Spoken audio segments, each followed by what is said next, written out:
You are watching DHTV from California State University, Dominguez Hills.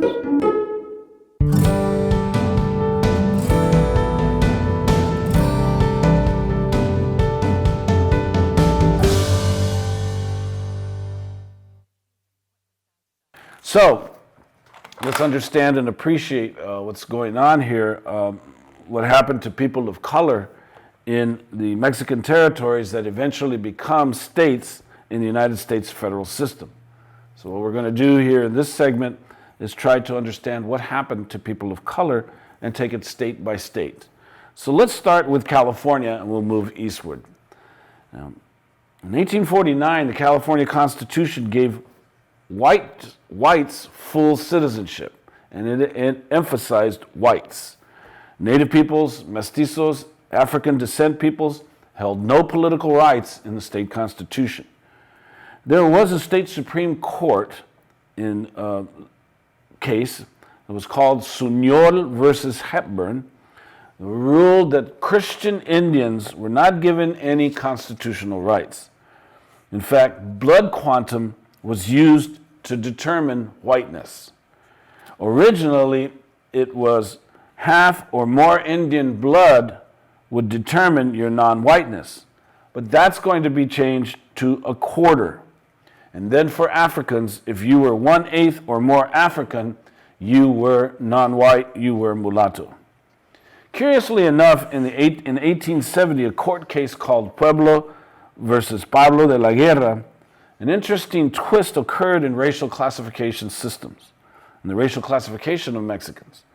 In 1869, Pablo de la Guerra, a California landholder who had signed the California Constitution, ran for district judge. And his opponent challenged his right to office on the grounds that Congress had failed formally to grant citizenship to de la Guerra or other Californios. Now, the California Supreme Court upheld de la Guerra's right to run for public office, arguing that when California was admitted as a state, former Mexican nationals had in fact become citizens. But yet this decision did not help Mexicans in the state. You had to prove your whiteness. Now, if you had any African blood in you, you are African. You are black. And as black people, you faced marriage restrictions. You could not marry into the white race.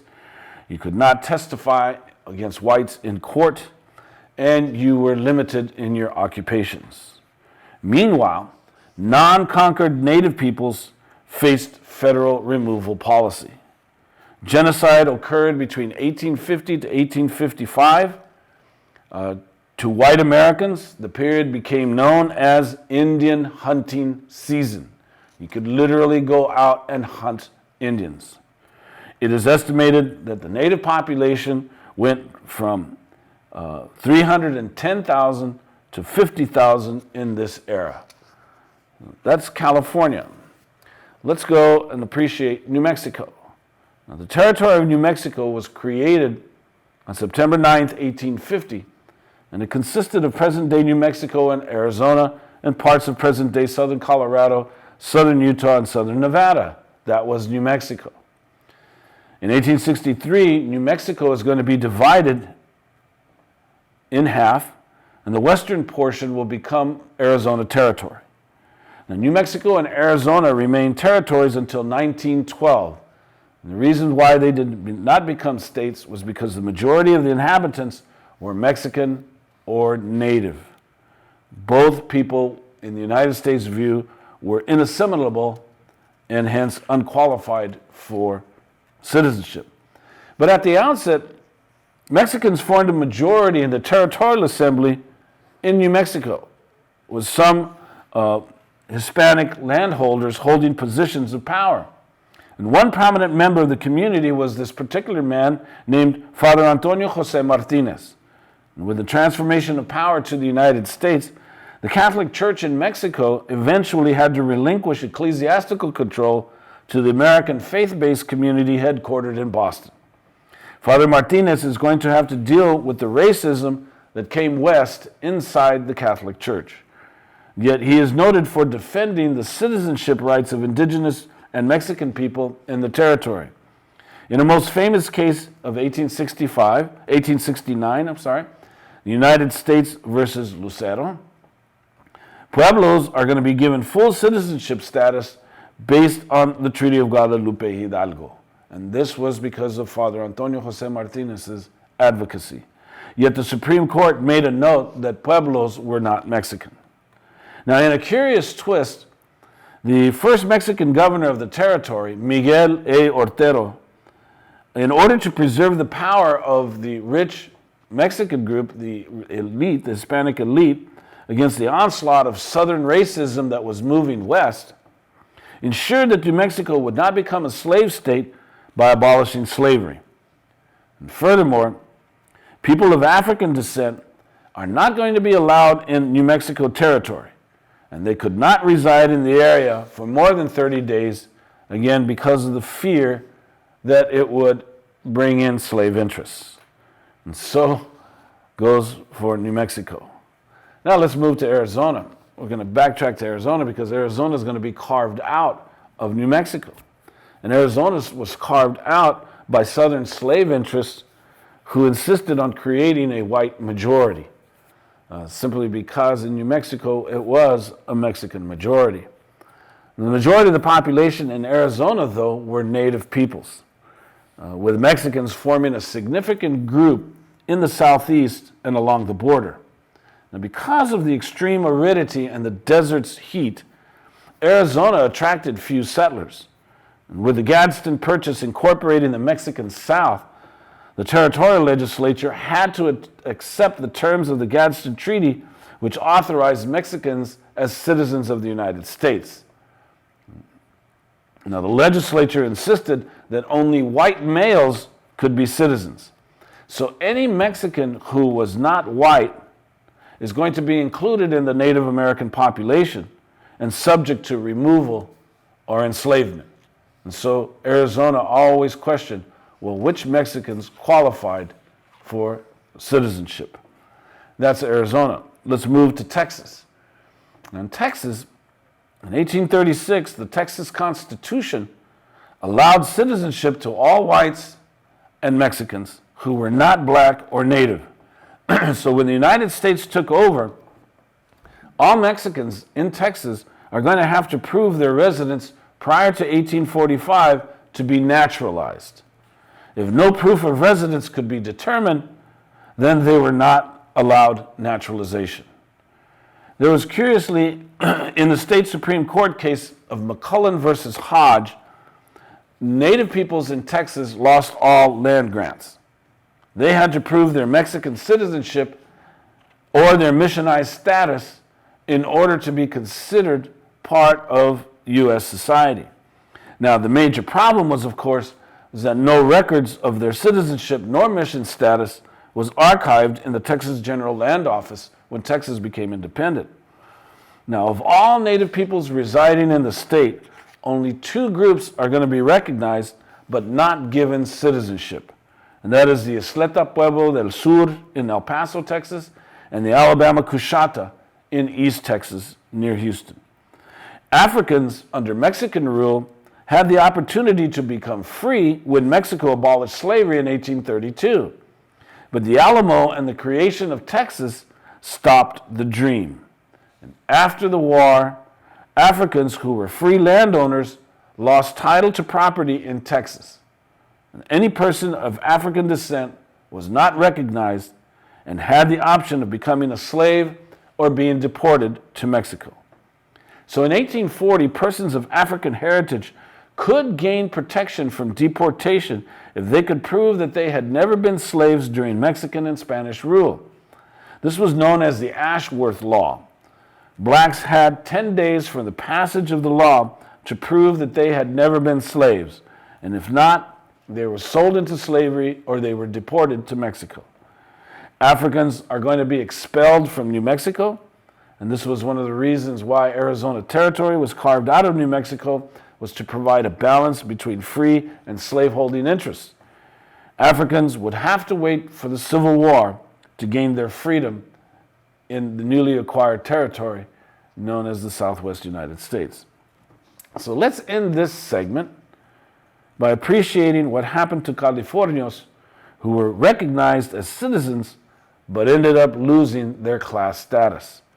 We will become familiar with two people in this film clip, Mariano Vallejo and Apolinaria Lorenzana. Let's go to the film clip. The Mexican-American War lasted nearly 2 years. With Mexico's surrender in February 1848, the United States doubled in size, adding to its territory a full half of what had once been Mexico. The enormous wealth that came to the United States, the silver that came out of Nevada. Arizona became the center of copper in the United States. New Mexico supplied a huge portion of America's wool. All of this was Mexican territory seized by the United States as a result of winning the Mexican-American War. 80,000 Mexicans were given the choice to become American citizens under the Treaty of Guadalupe Hidalgo. The Treaty of Guadalupe Hidalgo provided certain rights and protections for the newly made American citizens of Mexican descent. That included protection of their land rights, for example. They were to be treated as citizens entitled to the right to vote. Americans and Mexicans will now be one and the same people, the military governor of California, Richard Mason, declared. Subject to the same laws, enjoying the same rights and privileges. They should become a band of brothers. Mariano Vallejo had returned home to Sonoma after 2 months in prison, only to find squatters on his land, his cattle slaughtered, his horses stolen. Confident that his rights would be protected under American law, he vowed to burn his Mexican Army uniform as a gesture of allegiance to the United States. As it worked out, those rights and privileges were continually tested.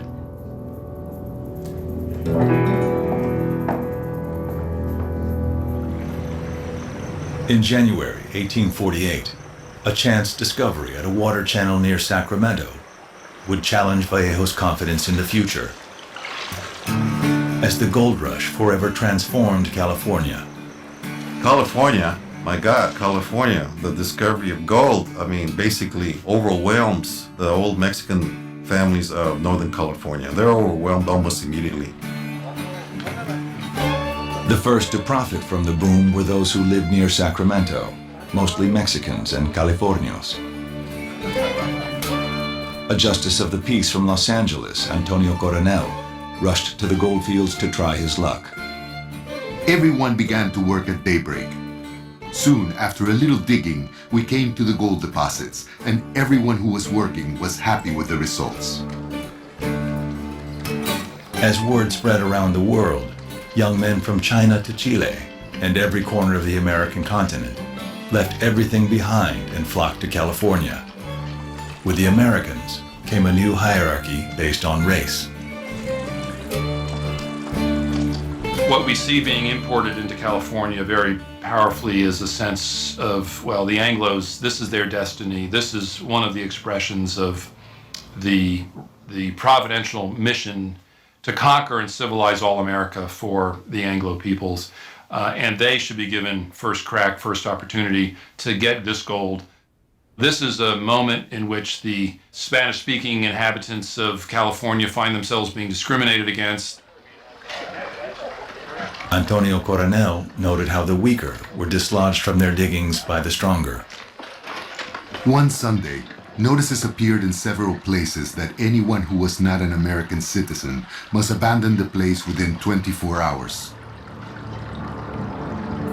This was supported by a gathering of armed men, ready to make that warning effective. Lynching was commonplace. You find many traveler accounts of individuals riding through the countryside and coming across an individual who was hanging from a tree. As many as 300 Mexicans were lynched in California in the years of the gold rush. Lynchings were meant to be public displays of the power of American society and of Anglos in American society.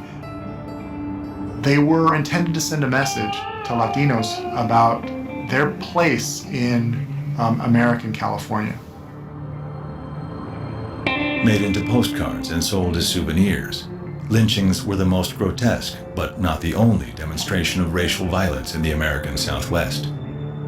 Latinos are seen as greasers, as knife-wielding, dangerous, dirty, swarthy, threatening figures in Gold Rush society.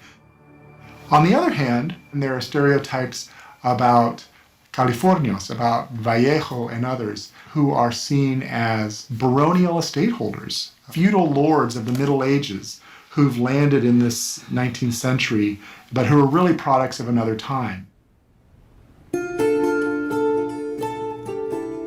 San Francisco, the gateway to the goldfields, grew from a pueblo of 200 people to a city of 36,000 in the years of the gold rush. By the late 1850s, in the state of California, 13,000 Mexicans were outnumbered by 300,000 Anglos.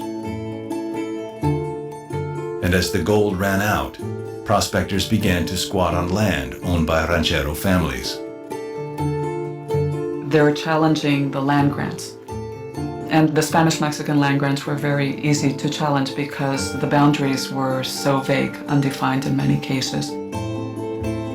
If you look at the older grants, it will say, 30 leagues this way across the creek by the oak tree with the hatchet emblazoned in it. Whereas, look at the grid system from the Northwest Ordinance. Everything's laid out, everything's measured to a T, and so you have people who have that sort of grid outlook of how property, is claimed, and then they see these. The Mexicanos who are living in the conquered territory, those who have become American by conquest, they believe in the American system. And they first turn to the courts. These court cases oftentimes took a very long time to decide. And in the process, the landowners, the Mexican landowners, had to pay for lawyers, they had to pay for court costs, they had to pay for translators because, of course, they don't speak the English language. They have to pay taxes. So that even in the best of circumstances, when the courts do rule in their favor, they have to sell their land anyway in order to pay for all these costs.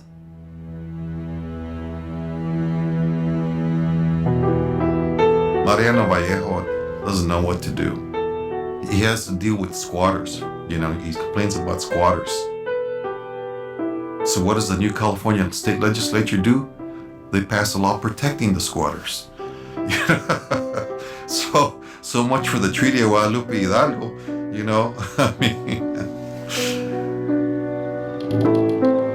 Vallejo took the fight to keep his land all the way to the Supreme Court.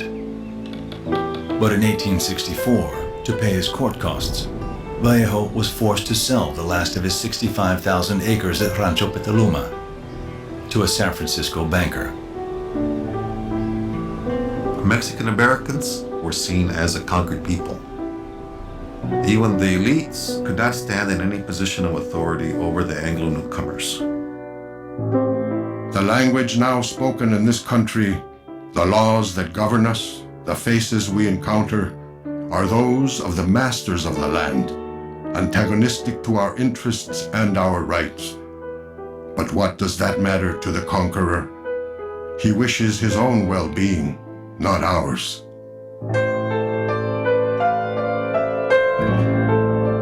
The ease with which Anglos were able to conquer Mexicans was, for many Anglo observers, proof of Anglo superiority. An inferior people had been conquered by a superior people. Democracy had won out over feudalism and backwardness. Progress was in the hands of the Americans, and Latinos were destined to extinction. There's a sense of the inevitability of white supremacy. It's very much like the thinking towards Native Americans, that they will eventually wither away because they can't sustain themselves with the presence of Anglo-American culture.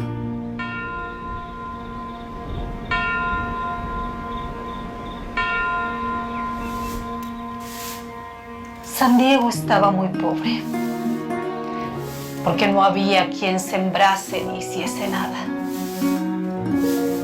Yo estaba muy triste por la toma del país por los americanos. Estaba encalaverada por la cosa de los americanos. Cheated out of her land by an American colonel, Apolinaria Lorenzana, the orphan girl who had devoted her life to the missions, could not hold on to her hard-earned wealth. Después de haber trabajado tantos años y de haber tenido bienes, me encuentro en la mayor pobreza, viviendo del favor de Dios y de quien me da un bocado de comer.